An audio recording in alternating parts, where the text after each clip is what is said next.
सुनाओ। अस्सलामुअलैकुम हुजूर, मेरा नाम अक्सा परवेज़ है, मेरे अब्बू का नाम परवेज़ अहमद है। मैं ट्यूटिंग की जमात से हूँ। मेरा पहला सवाल है कि आप खलीफा बनने से पहले क्या करते थे? क्या करें? खलीफा बनने से पहले क्या करते? मैं हमारे दफ्तर वक्फ जदीद होता था एक, जो यहाँ भी अब भी जारी है, आप बच्चे भी इसमें हिस्सा लेते हैं। तो वक्फ जदीद की जब तहरीक चलाई थी हमारे वालिद ने, मुस्लिम मऊद ने, तो सबसे पहला मेंबर मैं बना था उसका। और उसके बाद खलीफा वक्त बनने तक मैं वक्फ जदीद में ही रहा हूँ। मेरा नाम नाज़िम इरशाद था, यानी तबलीग वगैरह की बातों के ऊपर मैं नाज़िम हुआ करता था।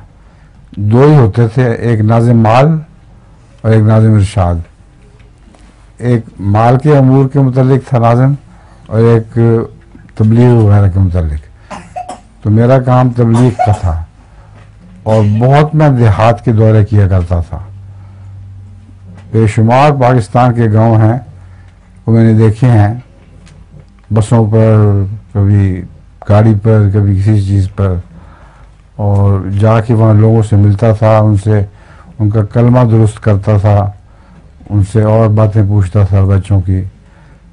तो अच्छा दिलचस्प मशगरा था और काफ़ी हमारे प्रोग्रामों से जमातों की इस्लाह हुई। अब सुनाइए लतीफ़ा अपना। कोई नहीं।